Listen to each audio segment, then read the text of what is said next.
Fantastic, right, okie dokie. So, well, a very warm welcome to everybody. Good evening, ladies, gentlemen, Rotarians, honoured guests, my friends in Nigeria through the internet who are currently trying to access your bank details, and of course, fellow athletes. Welcome to the socially distanced annual Burn Supper of the Rotary Club of Bridge of Allan and Dunblane. We're going to start with a joke. Knock, knock. Who's there?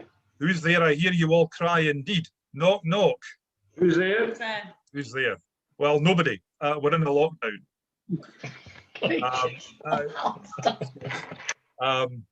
That's the standard we're working to this evening. I'm going to assume you're all laughing. In my head, you're laughing. Well, behind the voices, you're laughing. Now, because we're doing this over Zoom, I just simply aren't going to hear you. So wave or put your hands in the air or just downright leave. That gives me the message and it gives me an element of feedback.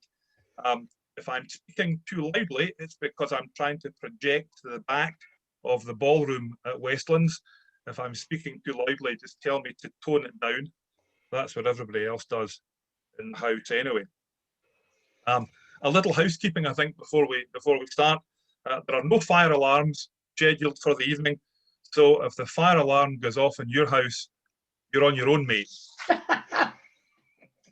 So, to the evening. As John Kearney said, there was a man. And what a man he was. Farmer, excise man, singer, poet, agitator, ladies' man, one of the boys, winner of the Alloway Golf Club Stableford competition, 1778 and 1779. I might be mistaken about that. Might not have been 2 years in a row. A man, in any event, whose vocabulary far exceeded those of both Shakespeare and Wordsworth. A man equally at home in the taverns of Ayrshire or the salons of Edinburgh. And a man whose memory we come to honour and keep alive, not only here and there, but across the world. We're going to hear much more of that later on when our very own history man, Craig Mair, delivers the immortal memory of Robert Burns. But this is going to be a Burns supper with a slight difference. I hope that's not going to be a surprise to many of you. Somewhat unusually for recent Burns suppers, all of our speakers this evening come from within the club. No outsiders. And that's a nice contrast because... Guys! Sorry? That's being heckled here. That's a nice contrast because we're returning to the way that we used to run Burns suppers when the club first began.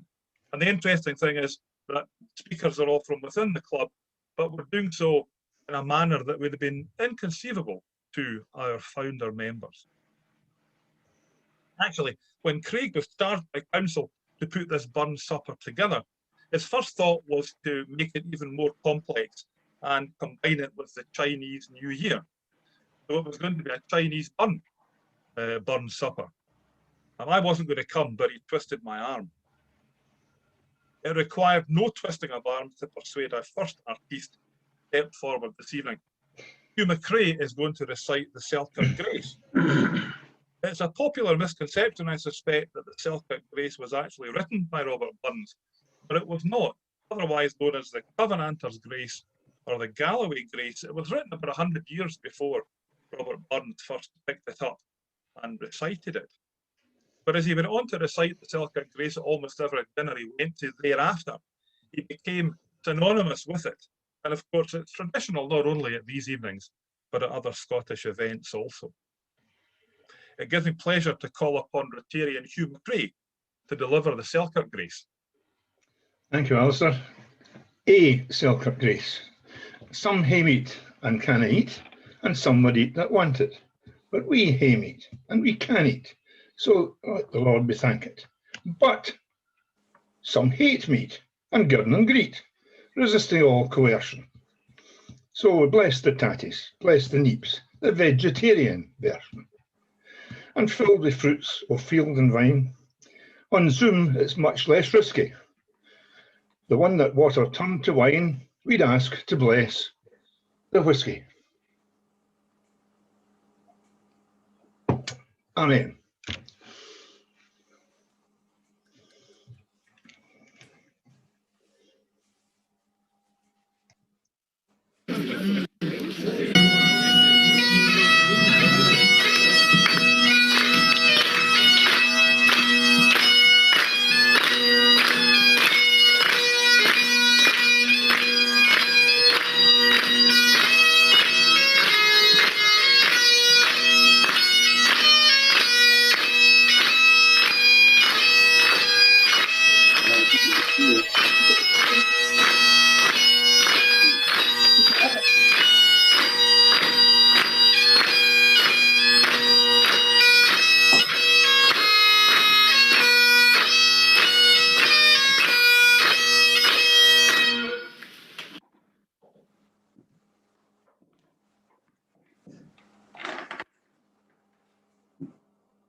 Fair fa your honest, sonsy face, great chieftain of the pudding race, up in them all ye pack your place, Painch, tripe or thairm, we'll are ye worthy o' a grace as lang as my airm.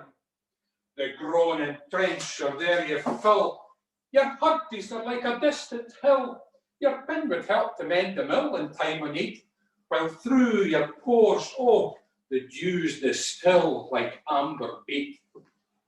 His knife, see rustic labour dicht, and cut ye up with ready slit.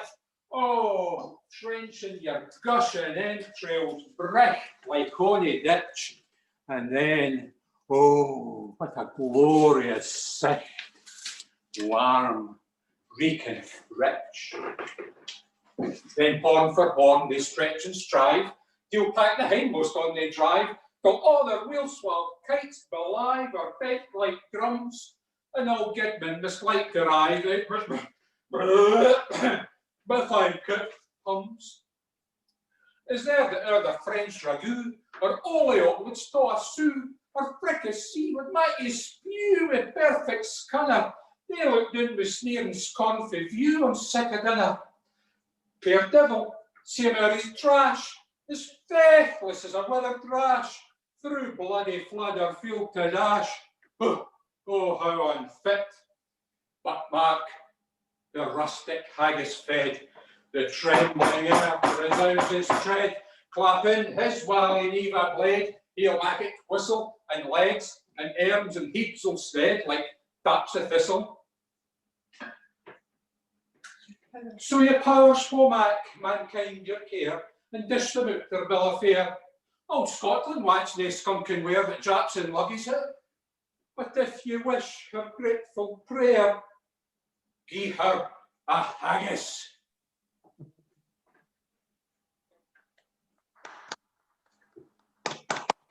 Take your glasses, please, if you have one, I'm sure you have, and drink to the haggis. Haggis. Haggis. Okay. So As we would otherwise say, take the beast away. And it would be piped out, but it's not going to be piped out. So that was great. That was Laurie addressing the haggis. Laurie's done that before.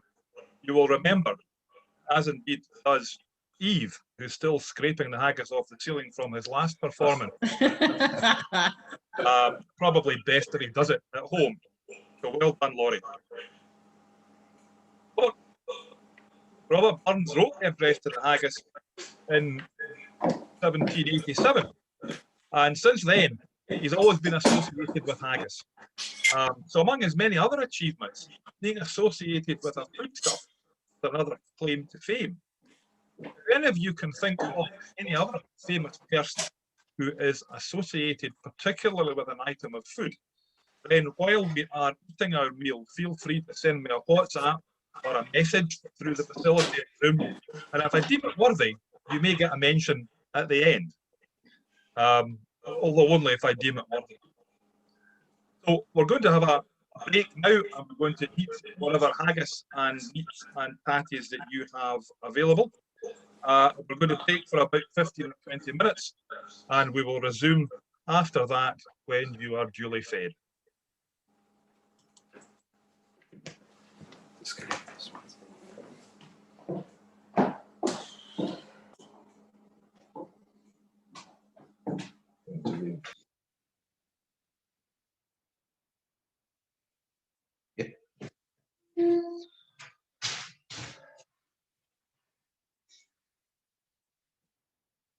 Look, I think we've all finished our dinners, so it'll just take you back in the next. You need to, I think, click say.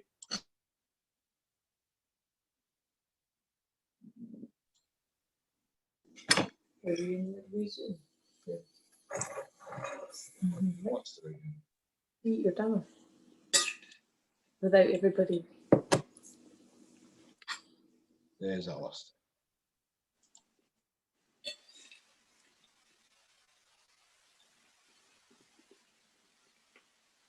On mute still, Al. Need to unmute, Alistair. That's Yeah, good. no, I'm not on mute anymore. I don't think. That's good. No, we can hear you. I've just frightened myself though, because I've got a full screen picture of myself, which is very scary. They have one of these actually at Motherwell Civic Centre, where when you press the microphone button, the camera automatically zooms in on you if you're at a meeting there, and it's very disconcerting. Well, I was just admiring your new hairstyle. Ah, well, yes. We were in the lockdown just before I thought I was going to get it cut. And so, yes, it's also, I have to say, it's also added to its beauty by the fact that I'm currently not only washing my hair, but generally bathing in the sink in our utility room. That's an interesting exercise.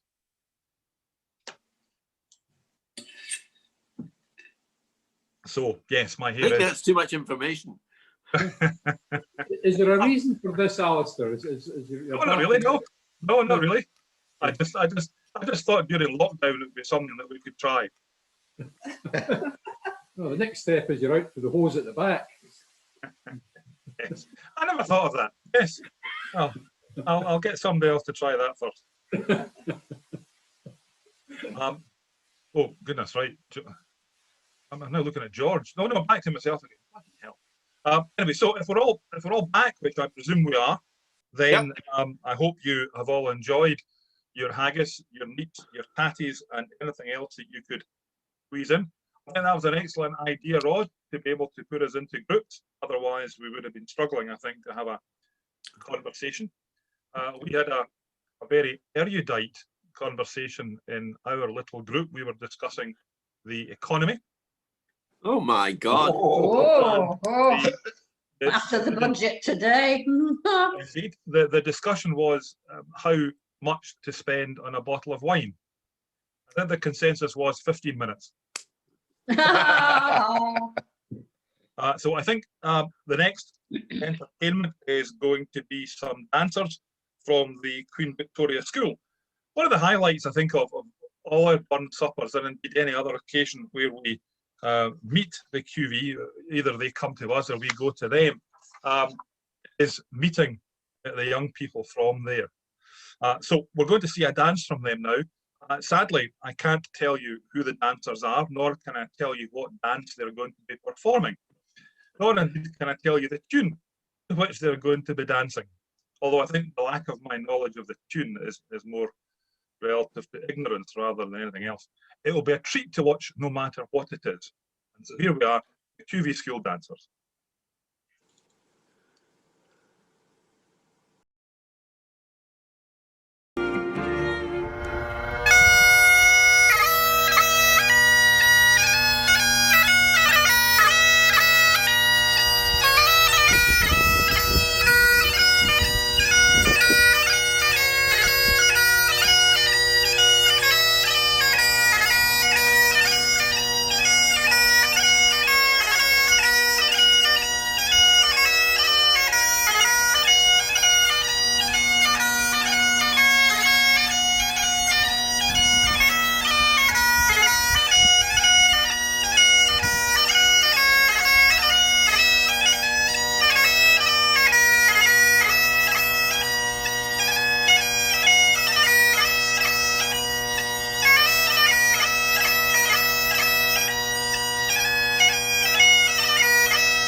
There we go.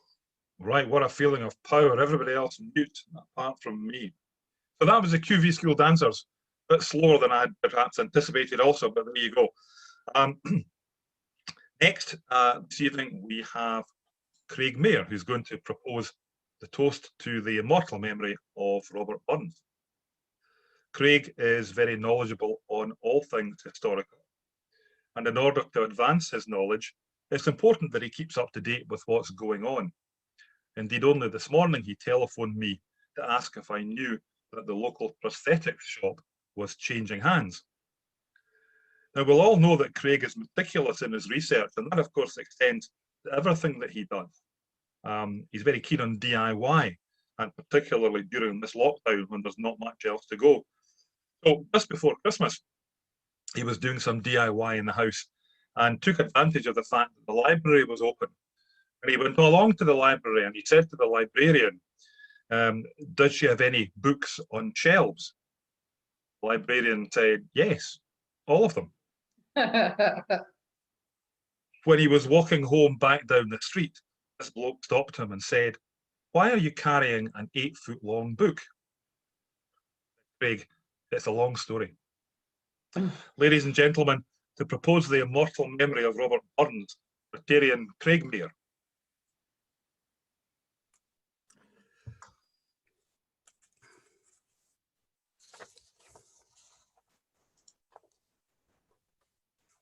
Hello? Hello, yes. We've got you, Craig, yeah. Oh dear, horrible sight. I can't remember if I'm supposed to start by saying, Mr. President, ladies and gentlemen, or fellow members of the Rotary Club and all guests, but I'm very honoured to be doing the Immortal Memory again this year. The last time I spoke, I did an Immortal Memory, which I think was far too long. So this one is a little shorter, I hope. I'd like to talk about, I've never done this idea before, but I'd like to talk about Robert Burns and Stirling. I've not been able to find any evidence of Burns in Dunblane, so it's the nearest I can get to is Stirling. And I'll mention Dunblane at the end. Anyway, here we go. In 1787, which I didn't know was the same year as when the Haggis was written, but there we go. When he was 28 years old, Robert Burns made 2 visits from Edinburgh to Stirling in late August and then in early October. So tonight I'd like to consider what we might learn about Burns from these visits and also how much these visits may have contributed to his work. To put this period of his life into context, because I'm going to touch on, I think, everything I mentioned in the context, he became a Freemason in 1781. In 1784, he moved with his brother Gilbert on the death of their father to the family farm at Mossgiel near Mauchline in Ayrshire, but the work was a struggle. In July 1786, his poems were published at Kilmarnock to some acclaim. By the end of that year, he had also fathered a child to his mother's servant girl, Lizzie Peyton, in 1785. And in August 1786, twins were born to Jean Armour, who at that time was still just the daughter of a Mauchline stonemason. You'd have thought that he had enough on his plate by then, what with the farm and the girls and the Freemasonry and all the rest of it. But in spite of this tumultuous life, in November 1786, Burns borrowed a horse and travelled to Edinburgh, where, following the republication of his poems by William Creech in April 1787, he soon became a phenomenon among the society people of the city. Here he also began a relationship with Nancy McElhose, with whom he exchanged passionate letters under the pseudonyms Sylvander and Claranda. But when it became clear that Nancy would not be easily seduced into a physical relationship, however, Burns also turned to her domestic servant, Jenny Clow, who subsequently bore him a son in 1788. And while in Edinburgh, he also had an affair with a servant girl called May Cameron. Notwithstanding his public celebrity in Edinburgh and the attractions of the servant lassies, Burns nevertheless set off on Saturday, August the 25th, for a visit to the Highlands, which he had never seen before. With money in his pocket from the Edinburgh edition of his poems, he travelled in a chaise or light carriage, which he thought was more comfortable than horseback. With him as a travelling companion went William Nicol, a classics teacher at the high school in Edinburgh. Fortunately, Burns kept a diary during this journey, so we know quite a lot about the trip. That night, they stayed in Falkirk. Next morning, according to a letter written that day to his friend Robert Muir, Burns wrote, "I kneeled at the tomb of Sir John de Graham, the gallant friend of the immortal Wallace," which is in the churchyard in central Falkirk, before travelling on to dine at Auchenbowie House, where he also met Miss Monroe, the daughter of the family, described in his journal as an amiable, sensible, sweet young woman. This is because it seems he couldn't go anywhere without jotting down in the diary what the ladies looked like, what they were like. Anyway, having dined at Auchenbowie House, he moved on to Bannockburn. According to his journal, the two men were shown the old house where James III was murdered, then the battlefield of Bannockburn, the hole where glorious Bruce set his standard, that's the Boarstone. Here no Scot can pass uninterested. This is from his journal. I fancy to myself that I see my gallant, heroic countrymen coming o'er the hill and down upon the plunderers of their country, the murderers of their fathers, noble revenge and just hate, glowing in every vein, striding more and more eagerly as they approach the oppressive, insulting, bloodthirsty foe. I see them meet in glorious, triumphant congratulation on the victorious field, exulting in their heroic royal leader and rescued liberty and independence. And that evening, Burns wrote in his letter to Muir, I said a fervent prayer for old Caledonia over the whole of a blue whinstone where Robert de Bruce fixed his royal standard on the banks of Bannockburn. Here, without question, were planted the seeds of Scots Whay on that day. It wasn't actually written until 1793, when, in company with John Syme, the distributor of stamps at Dumfries, Burns was making a tour through Galloway. Syme later wrote, we left Kenmure and went to Gatehouse.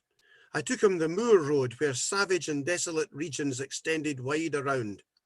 The sky was sympathetic with the wretchedness of the soil. It became lowering and dark. The hollow winds sighed. The lightnings gleamed. The thunder rolled. The poet enjoyed the awful scene. He spoke not a word, but seemed wrapped in meditation. He was charging the English army along with Bruce at Bannockburn, and I did not disturb him. Next day, he produced me the address of Bruce to his troops. So he wrote it that night. And so, sitting sullenly on his grey Highland shelty, while the elements raged around him, the song which would so soon earn worldwide fame and immortality was formed in his mind. But it was born at Bannockburn on August the 26th, 1787. Scots Whay was first published on the 4th of May, 1794, in the columns of the Morning Chronicle. Anyway, back to his time at Bannockburn. That evening, Burns and his travelling companion, Willie Nicol, reached Stirling and found accommodation on the 3rd floor at Wingate's Hotel, now called the Golden Lion, built just a year earlier on what was then called Quality Street, and it's now King Street. Having settled in and admired the view of the distant Ochil Hills from his window, Burns with Nicol then set off to explore Stirling. The most obvious attraction was Stirling Castle. At this point in its history, the castle was sorely neglected. Once the resident of the Stuart royal family, it had not been visited by any royalty since 1633 and was now very dilapidated and run down. The Great Hall was even roofless. Having only that morning paid homage to Wallace and John de Graham at Falkirk, and then to Robert the Bruce at Bannockburn, the poet's Jacobitic or patriotic feelings rose in anger. When he returned to his hotel, using a diamond stylus which he had been gifted at Edinburgh by the Earl of Glencairn, he etched the famous, or what were to become, the famous Stirling lines on the glass of a hotel window. Some accounts say that it was his bedroom, but I think others say that it was a window of a public room, which I think is more likely because everybody was able to see it. And those lines said, here, he's up at Stirling Castle. Here Stuarts once in triumph reigned, and laws for Scotland's weal ordained. But now unroofed their palace stands, their sceptres swayed by other hands, fallen indeed, and to the earth whence grovelling reptiles take their birth. The injured Stuart line is gone, a race outlandish, German, fills their throne, an idiot race, to honour lost. Who knows them best, despise them most. Certainly controversial lines. Anyway, having written them, he went to bed. Next day, Monday the 27th of August, Burns set off alone for a visit along the Hillfoots. His first port of call was Harveston House, which I think at that time called itself Harveston Castle, where lived relatives of his friend Gavin Hamilton. In his diary, he later noted, Yesterday morning, I rode from this town up the meandering Devon's banks to pay my respects to some Ayrshire folks at Harveston. After breakfast, we made a party to go and see the famous Cauldron Linn, in other words, Rumbling Bridge, a remarkable cascade in the Devon about 5 miles above Harveston. And after spending one of the most pleasant days I ever had in my life, I returned to Stirling in the evening. What his journal failed to notice was that his roving eye had also noticed one of the young ladies at Harveston. However, it can be inferred from a letter written that evening to Gavin Hamilton. Of the 2 daughters of the house, Grace was described in a few cursory words. But of 24-year-old Charlotte, he wrote this to his friend Gavin Hamilton. I cannot speak in common terms of admiration. She is not only beautiful, but lovely. Her form is elegant, her features not regular, but they have the smile of sweetness and the settled complacency of good nature in the highest degree. And her complexion, now that she has happily recovered her wonted health, is equal to Miss Burnet's. After the exercise of our ride to the falls, Charlotte was exactly Dr. Don's mistress. I think that's John Donne, the poet he was talking about. Her pure and elegant blood flows in her cheeks, and so distinctly wrought that one would almost say her body thought. Her eyes are fascinating, at once expressive of good sense, tenderness, and a noble mind. So he's obviously very impressed with her. Some people think he fell for her. She was, of course, neither a servant maid nor a country lass, so no relationship developed. But it is clear that Robert brought not only his patriotic fervour from Edinburgh, but also his fondness and admiration for the ladies. And let's not forget that, quite apart from his platonic passions for Nancy McElhose back in the city of Edinburgh, he'd only recently just got her servant girl Jenny Clow pregnant and had left Jean Armour looking after newborn twins in Ayrshire. That evening, Burns returned to his hotel, where he found his companion Willie Nicol clearly worried about the obvious insults against the Hanoverian royal family contained in the Stirling lines. Rather than repent, however, Burns is said to have added to the insult by adding more with his stylus pen. He wrote this: "Rash mortal and slanderous poet, thy name shall no longer appear in the records of fame. Dost not know that old Mansfield, who writes like the Bible, says, the more 'tis the truth, sir, the more 'tis the libel." By taunting Lord Mansfield, a noted judge of the time, Burns simply made matters worse. 2 years later, when he was applying for work as an excise officer, which was basically a civil service appointment, he writes that he was questioned like a child about my matters and blamed and schooled for my inscription on a Stirling window. So it came back to haunt him. That evening, Burns and Nicol dined with some of Stirling's worthies. And he wrote in his diary, Messrs. Doig, the schoolmaster, this is actually David Doig, the rector of Stirling Grammar School, and Bell, who was actually Christopher Bell, a singing teacher and master of English at the grammar school, and Captain Forrester of the castle. And then he writes, Doig, a queerish figure and something of a pedant. Bell, a joyous, vacant fellow who sings a good song. Forrester, a merry, swearing kind of man with a dash of the soger. Dinner was then whiled away with drink and song. And for years afterwards, August the 27th was always observed as a night of Burns suppers in Stirling. to be honest, I don't know if they still do that now.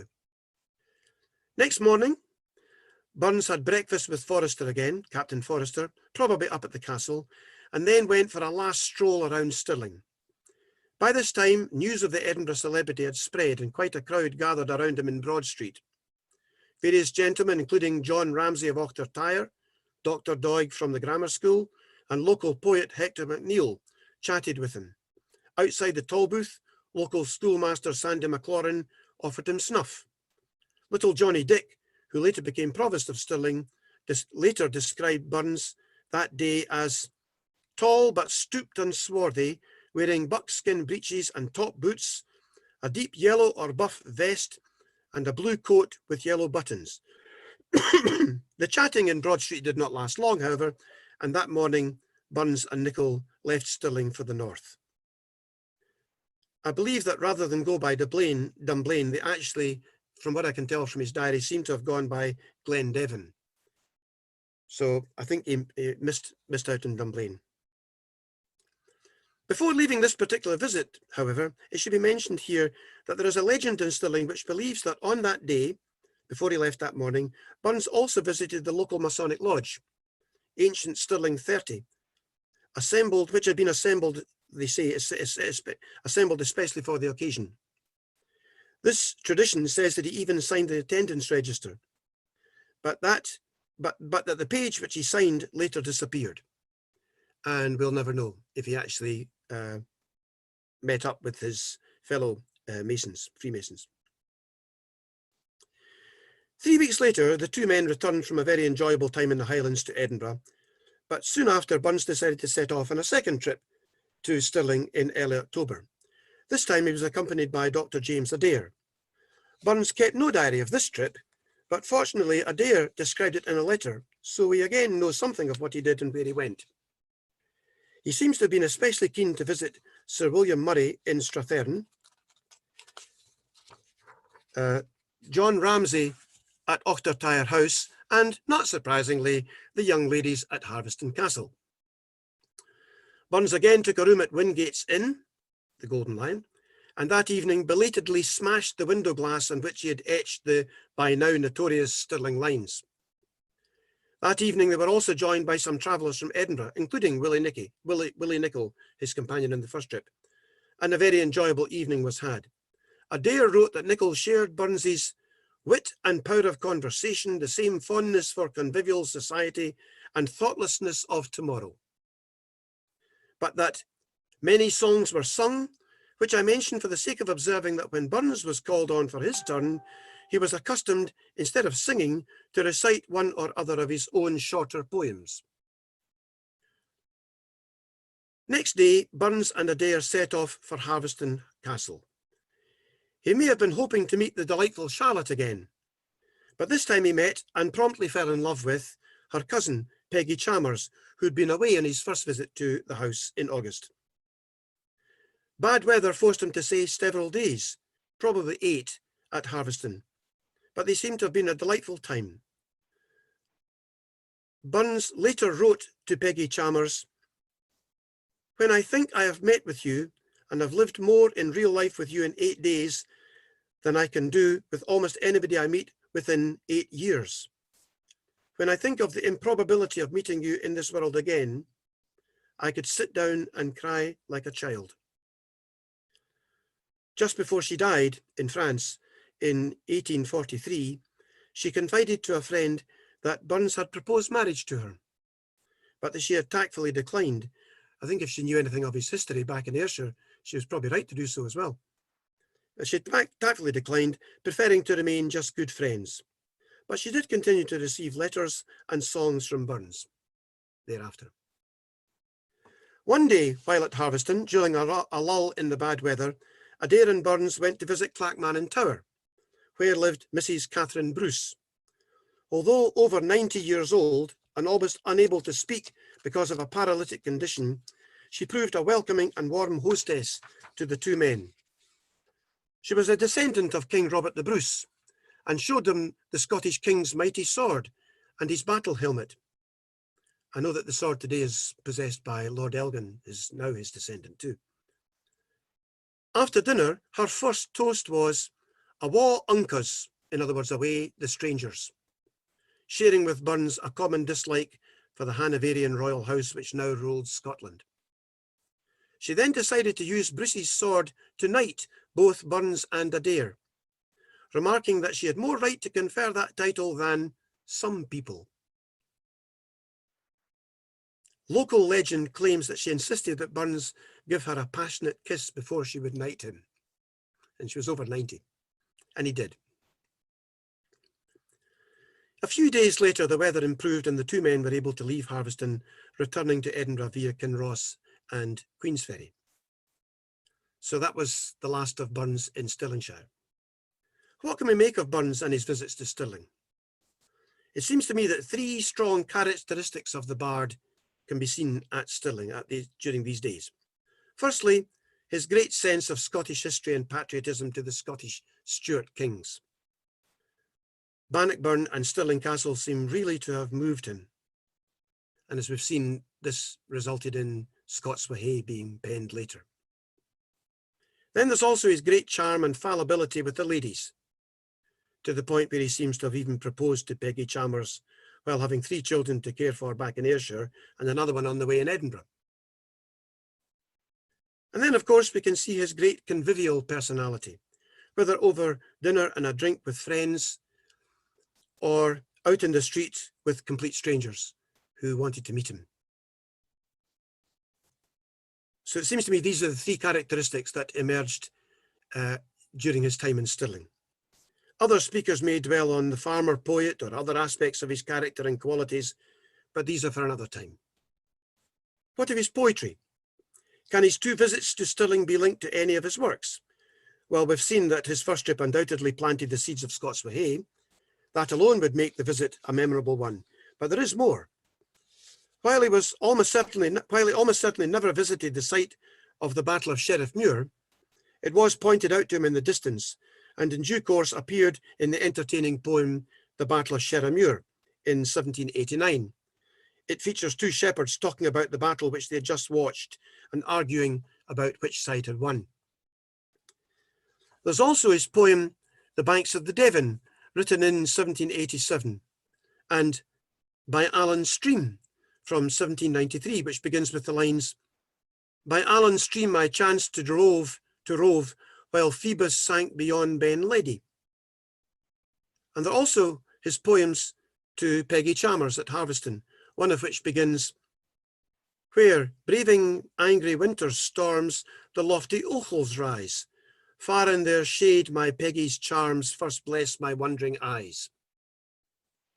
So I think it would be fair to say that while Stirling history may have been the greatest influence on Burns during his visits in 1787, the ladies of Harveston, and perhaps even at Clackmannan Tower, and the locale which saw him write, "From Stirling Castle I have seen by the setting sun the glorious prospect of the windings of the Forth through the rich carse of Stirling," seem also to have helped inspire the bard to poetry. All I can say is, thank goodness Robert Burns decided to visit Stirling. We would all be the poorer for it if he had not done so. And ladies and gentlemen, I ask you to join me by raising your glasses and toasting the memory of Robert Burns. Robert Burns. Robert Burns. Robert Burns.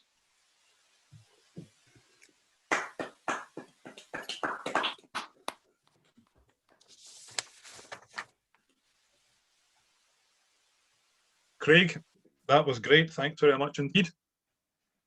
I think next on the programme is a recitation from Peter Williams.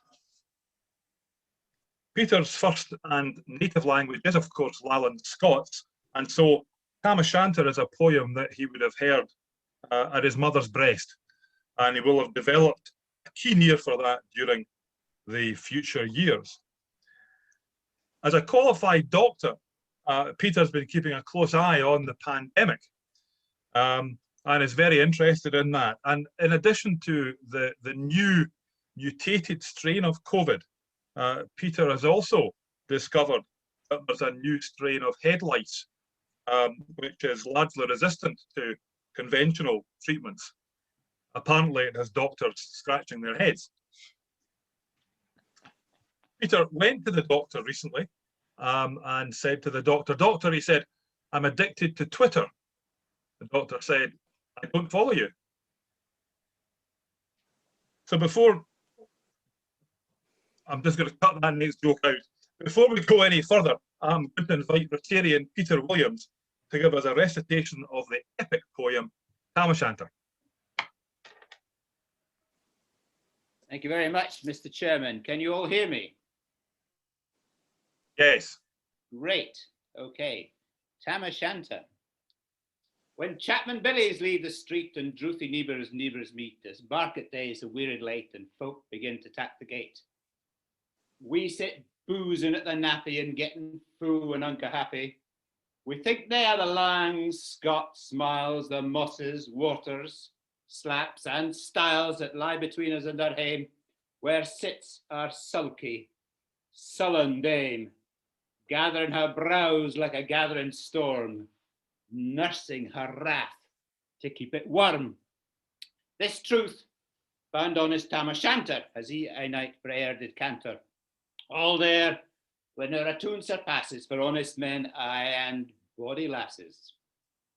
Ah, Tam, had thou been but so wise as ta'en thy ain wife Tate's advise, she taught thee well there was a skellum, a blethering, blustering, drunken blellum, that frae November till October, I market day there wasna sober. The ilka milder were the miller, thou sat as lang as thou had siller. That every naig this cade shoed on, the smith and thee got rowering for. That at the Lord's house, even on Sunday, thou drank with Curtin Jean till Monday. She prophesied that late or soon thou would be found deep drowned in Doon, or catched with warlocks in the murk by Alloway's all haunted kirk. Ah, gentle dames, it gars me greet to think how many counsels sweet, how many lengthened sage advises the husband for the wife despises. But to our tale I mark at night, Tam had got planted uncle right, fast by an ingo bleezing finely, with reaming swats that drank divinely. And at his elbow, Suitor Johnny, his ancient, trusty, drouthy crony. Tam lo'ed him like a very brother, had been fou for weeks together. The night grew on with sangs and clatter, and aye the ale was growing better. The landlady and Tam grew gracious with favours, secrets sweet and precious. The suitor told his queerest stories, the landlord's laugh was ready chorus. The storm without might roar and rustle, Tam didna mind the storm a whistle. Care mad to see a man sae happy, in drooned himself among the nappy. As bees flee hame with lades of treasure, the minutes winged their way with pleasure. Kings may be blessed, but Tam was glorious, o'er all the ills of life victorious. But pleasures are like poppy spread. You seize the flower, its bloom is shed, or like the snow falls in the water, a moment white, then melts forever, or like the borealis race that flit ere you can count their face, or like the rainbow's lovely form, evanishing amid the storm.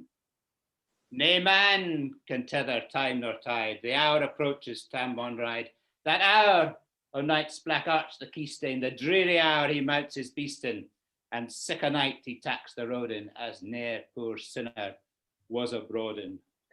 The wind blew as would blown its last, the doubling stores rose on the blast, the speedy gleams the darkness followed, loud, deep, and lang the thunder bellowed. That night a child might understand, the deil had business on his hand. Wheel mounted on his grey mare Meg, a better never lifted leg, Tam skelped on through dub and mire, despising wind and rain and fire, while holding fast his good blue bonnet, whilst crooning us of old Scots sonnet, but glowering round with prudent cares, lest bogles catch him unawares. Kirk Alloway was drawing nigh, where ghosts and hoolits nightly cried. By this time he was past the ford, where in the snow the chapman snored, and past the Birks and Beaklestane, where drunken Charlie bratnets bairn, and through the winds and by the cairn, where hunters found the murdered bairn, and boon the thorn, aboon the well, when Mungo's mother hung herself. Before him Doon pours all her floods, the doubling storm roars through the woods, the lightnings flash from pole to pole, near and more near the thunder roll. When glimmering through the groaning trees, Kirk Alloway seemed in a bleeze. Through Ilkabor the beams were glancing, and loud resounded mirth and dancing. Ah, inspiring bold John Barleycorn, what dangers thou can mak us scorn. With Tuppenny we fear no evil, wi' Uskwa Bay we'll face the deal. The squat sereened in Tammy's noddle, fair play he cared na deals a bottle, but Maggie stood right sair astonished, till by the heel and hand admonished she ventured forward on the light, and wow, Tam saw an unco sight. Warlocks and witches in a dance, nay, cotillon bent new frae France, but hornpipes, jigs, spaes and reels, put life and metal in their heels. A winnock bunker in the east there sat all Nick, in shape a beast, a towsy tyke, black, grim and large. To give them music was his charge. He screwed the pipes and dart them skirl, till roof and rafters all did dirl. Coffins stood round like open presses that showed the dead in their last dresses, and by some devilish cantrip slight, each in its cold hand held a light, by which heroic Tam was able to note upon the haly table a murderer's banes in gibbet ends, twa spang lang, wee unchristened bairns. A thief new cutted frae the rape, with his last gasp his gab did gape. 5 tomahawks with murder crusted, 5 scimitars with blood red rusted. A garter which a babe had strangled, a knife a father's throat had mangled. O his ain son no life beheft, the grey hairs yet struck to the heft, wi' mair, horrible and awful, which even to name would be unlawful. Ah. As Tammy glowered, amazed and curious, the mirth and fun grew fast and furious. The piper loud and louder blew, the dancers quick and quicker flew. They reeled, they set, they crossed, they click it, to Ilkla Carlin swat and reek it, and cussed her duddies to the work, and link it at it in her sark. Ah, Tam, had they been queens, all plump and strapping in their teens? Their sarks, instead of cliche flannin, been snow white 1700 linen. The breeks of mine mainly pair that aince were plushed to good blue hair. I would have given them off my hardies for I blink o' the bonny birdies. But withered bedlams, old and droll, rig woody hags would spin a foal, louping and flinging on a crummock. I wonder didn't turn thy stomach. But Tam knew what was what for Wally. There was I, Winsome Winch, and Rawley. That night, enlisted in the corps, lang after Kent on Carrick shore. For mony a beast the dead she shot, and perished mony a bonny boat, and spake both meikle corn and beer, and kept the countryside in fear. Her cutty sark, o Paisley Harn, the while a lassie she had worn, in longitude, though very scanty, it was her best, and she was vanity. Ah, little Kent, thy reverent granny, that sark she coughed for her wee nanny, with 2 pood Scots, 'twas all her riches, would ever grace a dance o' witches. But here, my muse, her wingman car, such flights are far beyond her power. To sing her nanny lap and flang, a supple Jude she was and strang, and how Tam stood like ane bewitched, and thought his very een enriched. E'en Satan glowered and fidged full fain, and huffed and blew with might and main, till first I caper sin another, Tam tint his reason altogether, and yells out, "Well done, cutty sark!" And in an instant all was dark. Yeah. And curse thee had he Maggie rallied, when out the hellish legion sallied, as bees without with angry fight, when plundering hurls assail their dyke, as open pushes mortals foe, when pop she starts before her nose, as eager runs the market crowd, when catch the thief resounds aloud. As Maggie runs, the witches follow, with money and eldritch screech and hollow. Ah, Tam, they'll get thy faring. In hell they'll roast thee like a herring. In vain thy Kate awaits thy coming. Kate soon will be a woeful woman. But do thy speedy utmost, Meg, and win the keystane of the brig. That at them now thy tail may toss, a running stream they darena cross. But ere the keystane she could make, the faint a tail she had to shake. Her Maggie far hard the rest, hard upon noble Maggie pressed. She flew at Tam with furious ettle, but little was she Maggie's mettle. I spring brought off her master hail, but left behind her ain grey tail. The carlin caught her by the rump, and left poor Maggie scarce a stump. Now, wha this tale, o truth, shall read, ilk man and mother's son tak heed. Whene'er to drink you are inclined, or cutty sarks run in your mind, think ye may buy your joys o'er dear. Remember Tam O'Shanter's mare.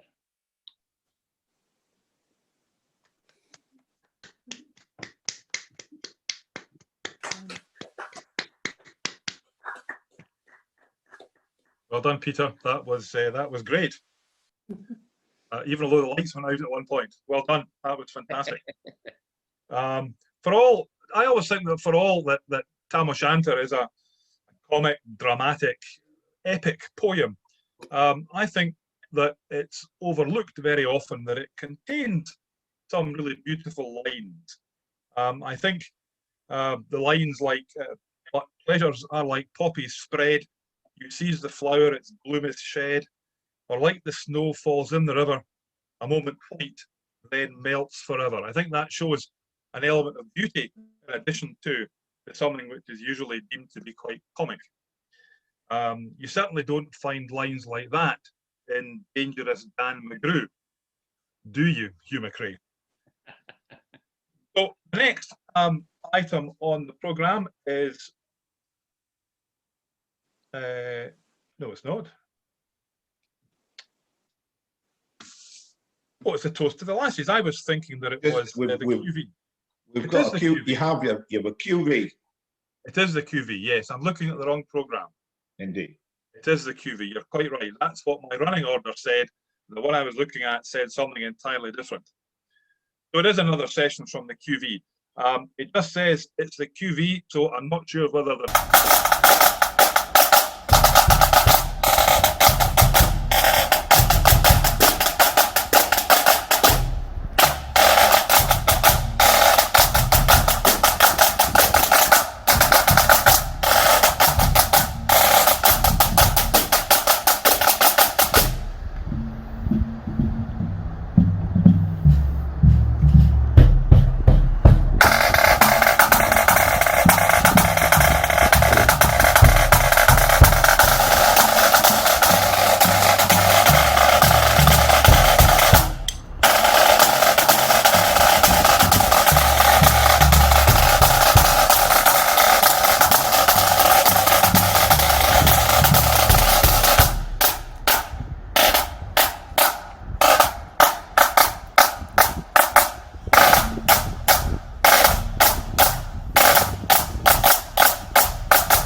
Thanks for that, Rod. That was very good. As always. As always. Our next artiste is Bob Duncan, and Bob is going to give us the toast to the lassies. Bob has only been a member of the club for a short while, having transferred to us from up north, but I take it as somewhere beyond Balhaldy towards Green Loaning. Bob got a phone call this morning and was asked if he could spare 5 minutes for an opinion poll. Bob said, "I'm sorry, I can't do that. My opinion isn't in just now. She's nipped out to do some shopping." In fact, at the last meeting before lockdown, which I have to say was seems like a whole lifetime away, I was sitting next to Bob. He confided in me that he was thinking of leaving Marjorie because she hadn't spoken to him for the last 2 months. "Don't be too hasty," I said. "Women like that are hard to find." With all that experience, I'm happy to call upon Rotarian Bob Duncan to propose the toast to the lassies.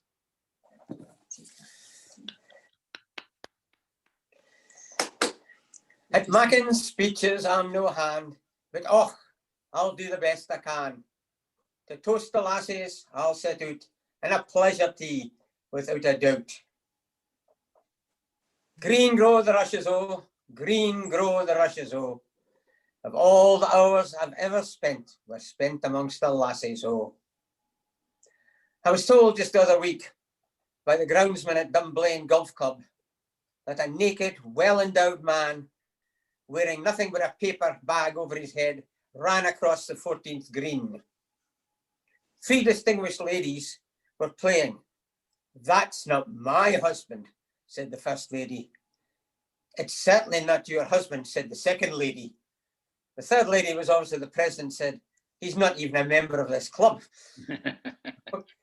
So what can you tell about those ladies? Great things, young lassies, with logic. At Uig, which is in Skye, or UIG as Americans call it, the young lassie was in the petrol station there. And an American pulled up in a big car and said, "Fill it up, please," with a 4-star. And she said, "Oh, I'm terribly sorry, sir." She said, "We've only got 2-star here for the local cars." "Well, where can I get some 4-stars?" She said, "Well, that'll be across in Portree." "And how far is it?" he said, "to Portree?" And she said, "Oh, I can't be telling you that, but it's 18 miles from Portree to here." And he said, "Well, it must be 18 miles to Portree from here." She said, "That's the trouble with you tourists. You're always jumping to conclusions. After all, there's only 5 days between Christmas and New Year, but it's a long time between New Year and Christmas." Devastating logic, that. I can believe it. I love Skye. Parents were very worried about going away on holiday for 3 weeks because their 17-year-old daughter. But they had a long chat and she said, "Yes, I'll be fine. Don't you worry about me. I'll be just great." So reluctantly they set off and they phoned at the end of the first week. "Yes," she said, "everything's just fantastic. The food you left is good. I'm having a great time." At the end of the second week, she said, "Well, the food's running out a bit, but I'm having a good time." So the third week when the mother phoned, the girl was in buckets of tears. She said, "My goodness me. Mother," she said, "I'm pregnant. I'm pregnant to that Welsh young lad up the road. Him with the ginger hair." "What? How can that be?" Mother shouted. "Don't you concern yourself," said the lassie. "I'm just exaggerating. I failed my higher English. And I want you to get some perspective." Well, I go back to the story of a Japanese soldier who emerged from the jungle 10 years after the war had finished. He got the Hero Rising Sun first class from Tokyo. Great meal, fantastic time. He made his way to the second town, let's call it Stirling, where he got a very nice second class honour and a lovely meal. But he made his way eventually back to home, which we'll call Dunblane. And the community council there gave him sandwiches and a very nice cup of tea, and the rising sun, third class. So he eventually got back, and there was his wife standing in her kimono, bowed out, and he said, "I have heard, whilst I was in jungle, you were consorting with a Scottish soldier." And she looked up at him and said, "Fa tells you that." That probably needs an interpretation. Peter, go to. Well, a young lassie was working in the Coop in Boffa. An old lady came in, wanted half a lettuce. "We don't do that," she said. "Yes, you do. Better go and see the manager." So she went through the door to see the manager and was telling the story about this miserable lady wanting a half lettuce when she saw his face. Because the woman had come in as well. And he said, "Oh," she said, quick as a flash, "oh, and this kind lady has agreed to take the second half." "Oh, that's very good," said the manager, "very good." So the manager said, "Good thinking. Where do you come from?" And she said, "I come from New Zealand." "Why did you leave New Zealand?" "Well, there's nothing in New Zealand except loose women and rugby clubs." "My wife comes from New Zealand," said the manager. "And what team did she play for?" said the lassie. Now there's quick thinking.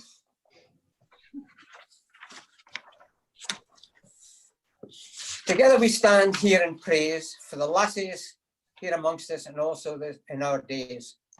For Robert Burns, he once knew that we love our lassies, so he had more than a few. When in our arms they bring us untold pleasures, they are our lassies, they are true treasures. We seek to marry them, it is said, for nothing more to get them to bed. No, to wed, to wed. They feed our spirit, they feed our soul. For many of them, they fill our bowl.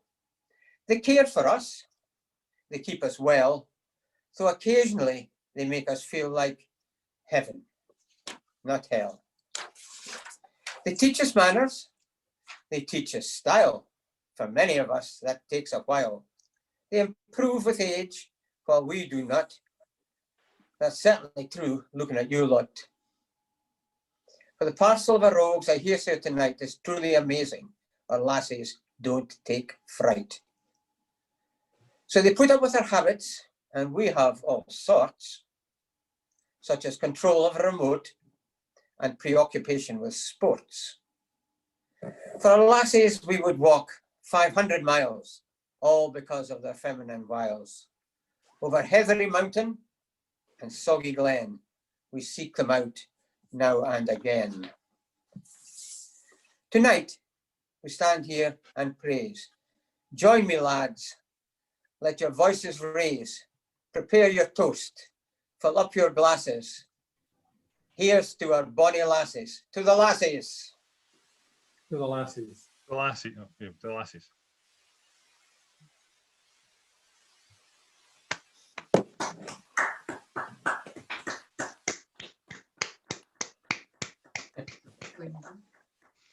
That was great, Bob. Thanks very much indeed. Partly in rhyme. I'm feeling hugely underdressed now. So well done, Bob. Thanks very much indeed for that. Next on the programme, back to the programme that we should have been following, or I should have been following. It's our final trip to the Queen Victoria School. And it says on the programme that they are pipers, so that's exactly what they are. Not sure what tune or tunes they're going to be playing. I know, not going to embarrass you by saying I know what they are and you don't. Just sit back and enjoy our friends from the QV and the pipe.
that Russell will undertake the raffle. Okay, thank you, Alistair, for that introduction.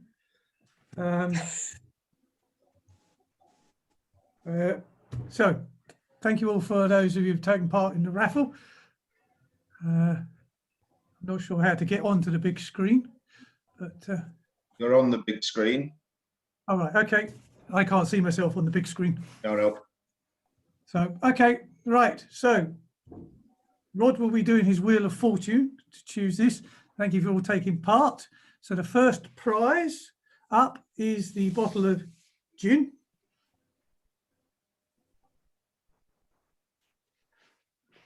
Bradley.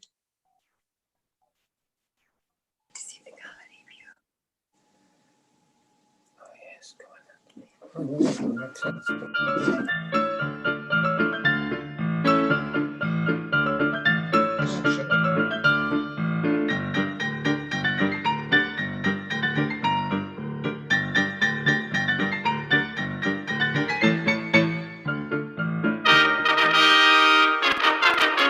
Beyond belief.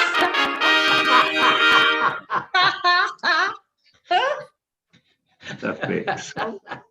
Well done, Ian. You've won yourself a lovely bottle of Welsh gin. Can you go round a bit faster next time?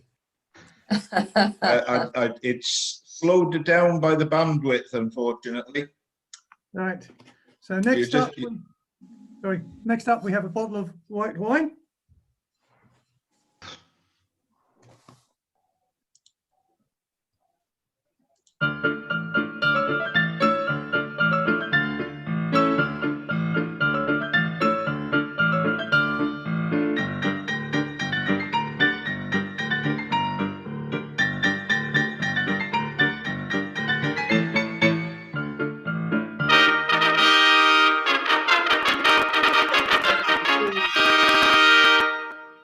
That's the boss. Well done, David. It's a bottle of wine for you. Thank you very much. I'm not sure I can accept that, so I'm going to. No, don't redraw it. Just carry on. Drink it. All right. Thank you very much. And next we have a bottle of red wine.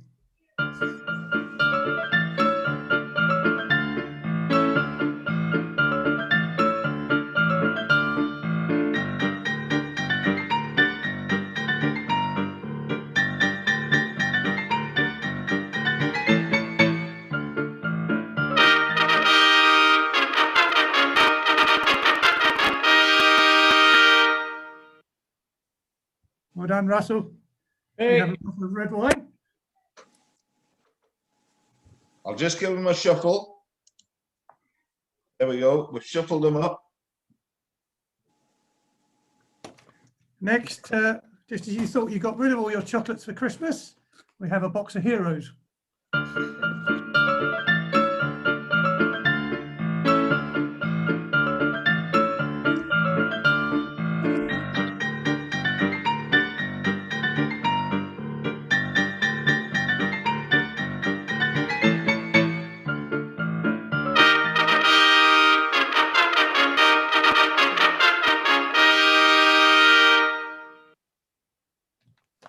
Okay.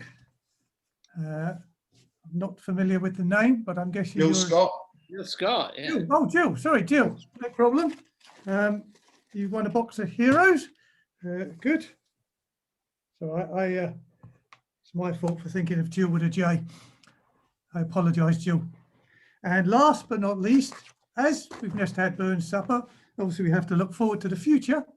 So coming up soon is Easter, where we have some Cadbury's cream eggs.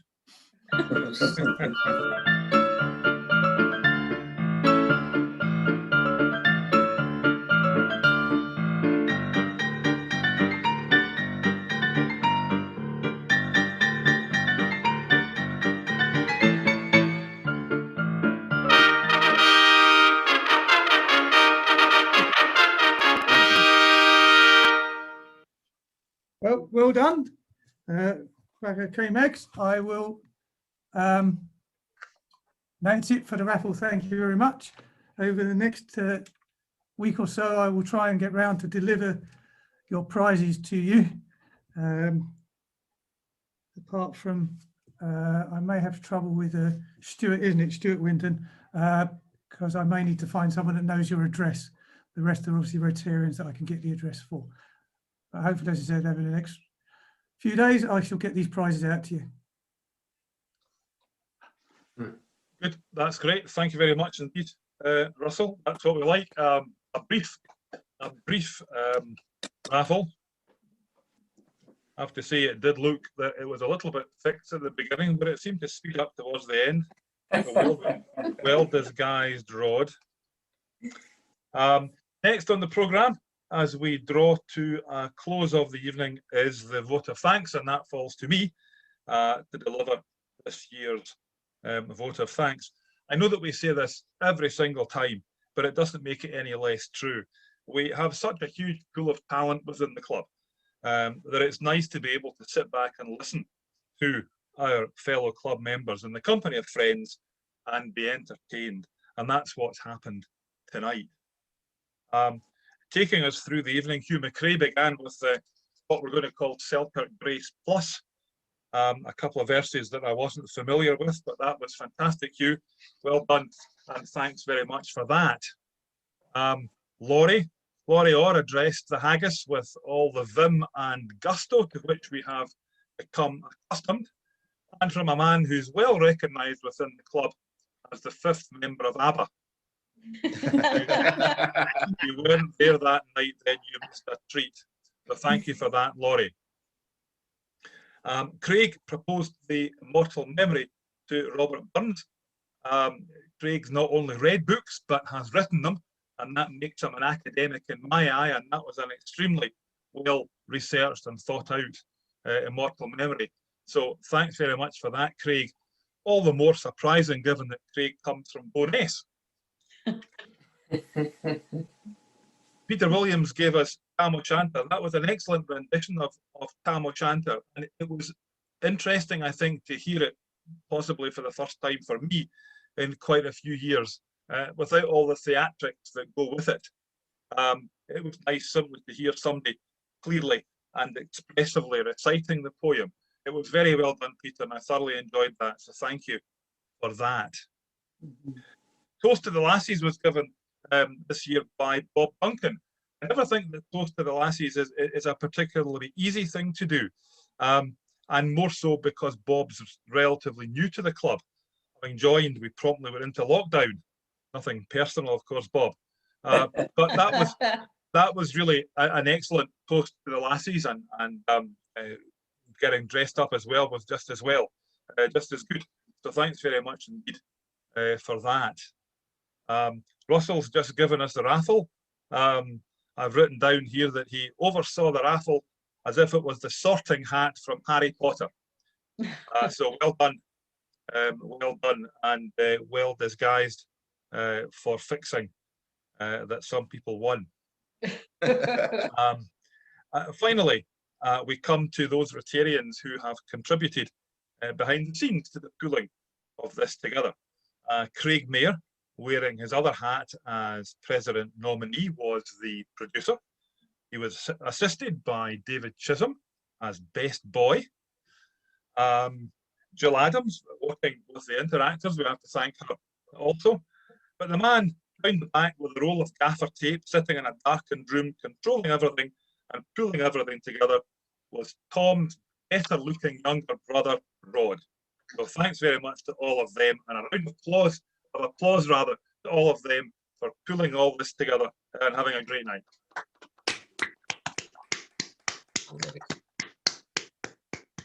So that's indeed. Well, so that's all, folks. We're going to finish the evening in traditional manner with a rendition of Auld Lang Syne.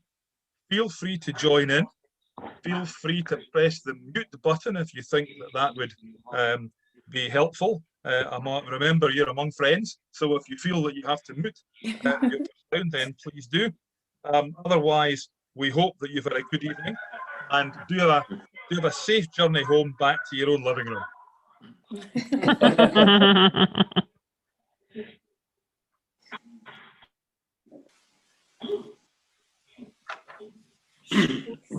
There we go.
Well done, Rod. Yes, very Yeah, well well done. done. Very well done, the singers. I don't know what it sounded like when you were, but it sounded like the Mormon tubercular choir from where I was. Sounded pretty awful at this end as well. Yeah, okay. We'll remaster it. Well done, everyone. Well done. Great to hear everyone. Very good. Good fun. Yes. It's been Well brilliant. done. It's been brilliant. Thank you very much. Hey, Everybody. 99. Good night. Everybody. Good night. Good night. Good night. Night. You all. Bye. Rod. Night. Leave.